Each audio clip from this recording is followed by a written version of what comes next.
యో hi guys, మరొక interesting వీడియోతో మీ ముందుకు వచ్చేసాను. సో కలికి మూవీ ఎంతమంది చూసారప్పా? సో మీకు నచ్చిందో లేదో మూవీ? సో కమిషన్ అయితే టైప్ చేయండి. సో ఇప్పుడు కలికి మూవీ గురించి అయితే మాట్లాడుకుందాం. మీ టైటిల్ చూసింటారు, తమ్నైల్ చూసింటారు. సో కలికి మూవీ రివ్యూ అనుకోండి. సో నా పర్సనల్ ఒపీనియన్ అయితే దీంట్లో ఈ వీడియోలో షేర్ చేసుకుంటాను. సో ఓకే, సో కలికి మూవీ గురించి అయితే మాట్లాడుకుందాం గైస్. మూవీ పరంగా తీసుకుంటే నాకు ఈ మూవీలో ఏం పెద్దగా ఏం అనిపించలేదు. గ్రాఫిక్స్ కొట్టి కొంచెం బాగానే ఉంది. సో మన ఇండియా మూవీకి ఆ రేంజ్లో గ్రాఫిక్స్ అంటే యా అసలు ఎక్స్పెక్టేషన్స్ క్రాష్ చేసింది. సో చాలా గ్రేట్ అని చెప్పుకోవచ్చు. కానీ స్టోరీ పరంగా అయితే మూవీలు అయితే ఏం లేదు. స్టోరీ పరంగా ఏం లేదు. Characters introduction, character story, character back story, character flash backs, story explanations మళ్ళీ ఏమీ లేదు. ఏ క్లారిటీయే లేదు మూవీలో, ఒక క్లారిటీయే లేదు. సో మూవీ తీసినాడు అది అంతే. సో మూవీ పరంగా అయితే ఏమీ లేదు, చెప్పుకోదగ్గది ఏమీ లేదు, ఒక గ్రాఫిక్స్ తప్ప. సో క్యారెక్టర్స్ కూడా అంత చెత్త. అసలు చాలా క్యారెక్టర్స్ అసలు అనవసరంగా ఉన్నాయి చెప్పాలంటే మూవీలో, చాలా క్యారెక్టర్స్.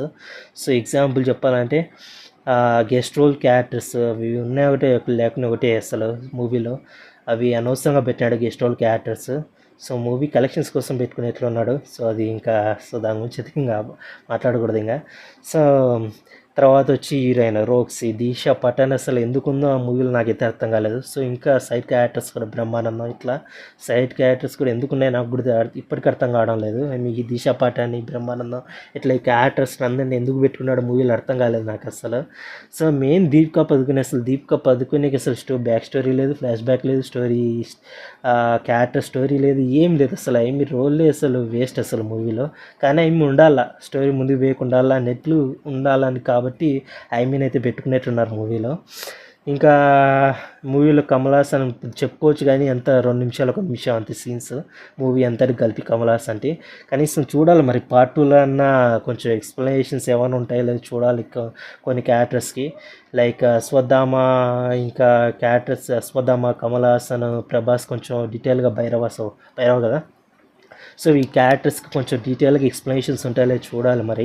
ఫ్లాష్ బ్యాక్స్ కానీ ఎక్స్ప్లెనేషన్స్ కానీ స్టోరీ, ఈ క్యారెక్టర్స్ స్టోరీ ఉంటుందో లేదు చూడాలి పార్ట్ 2లో. పార్ట్ 1లో అయితే ఫైట్ సీన్స్ బాగా పెట్టినాడు, కానీ కొంచెం దానికి బాగా ఖర్చు పెట్టినట్టున్నాడు. సో చెప్పుకోదగ్గది ఏమంటే గ్రాఫిక్స్, ఫైట్స్ కూడా చాలా వరకు హాలీవుడ్ మూవీస్ నుంచి కట్ చేసి పెట్టినట్టు ఉంది నాకు. సో అవి కూడా పెద్దగా అనిపించలేదు ఫైట్స్ కూడా. సో మూవీ చెప్పుకోదగ్గది ఏంటంటే గ్రాఫిక్సే. సో గ్రాఫిక్స్ చూసి బాగుందని చెప్పుకోవాలంతే మూవీ. సో నాకైతే యావరేజ్ అనిపించింది. సో నాకైతే నచ్చలేదు మూవీ. ఇంకా నాకు అసలు మండింది ఏంటంటే కృష్ణుని క్యారెక్టర్. అసలు నాకు ఈ కృష్ణుని క్యారెక్టర్ పెట్టి దాంట్లో మంచి యాక్టర్ పెట్టింటే ఆ రోల్లో బాగుండు అసలు.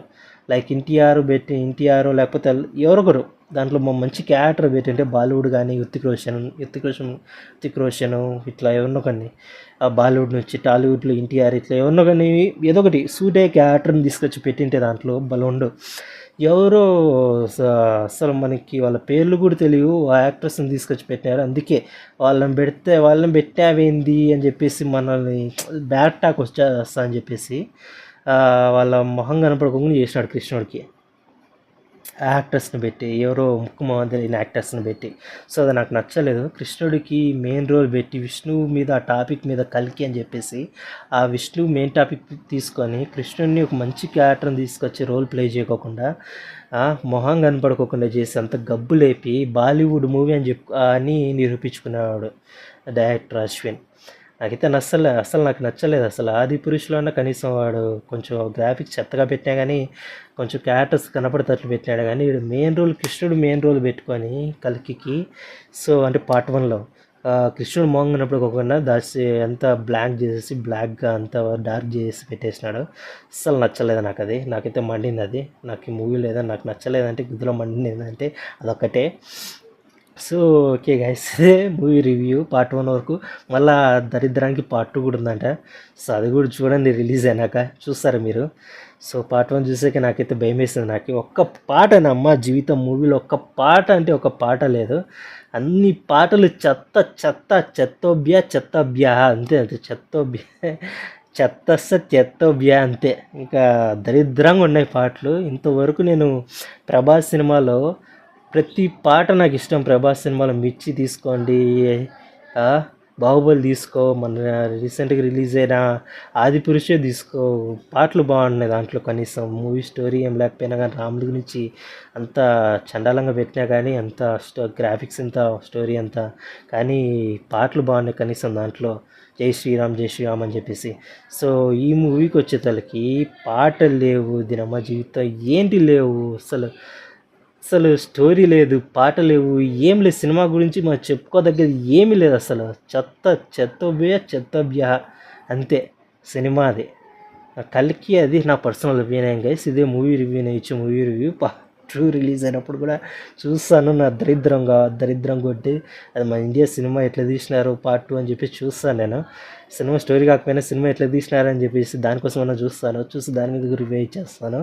సో ఇప్పుడు కూడా మీకు ఈ రివ్యూ మీకు నచ్చినట్లయితే మర్చిపోకుండా వీడియోకి 10 లైక్స్ అయితే టార్గెట్ ఇచ్చేస్తున్నా గైస్. 10 లైక్స్ అయితే కొట్టేసేయండి. మళ్ళీ చెప్తున్నా గైస్, మీకు ఈ మూవీ నచ్చిందో లేదో కామెంట్స్లో అయితే టైప్ చేయండి. చూద్దాం ఎంతమందికి నచ్చిందో ఎంతమందికి నచ్చలేదో, మీ ఒపీనియన్స్ కూడా నేను తెలుసుకుంటాను. So okay guys, bye guys, will meet next video. See you, bye bye.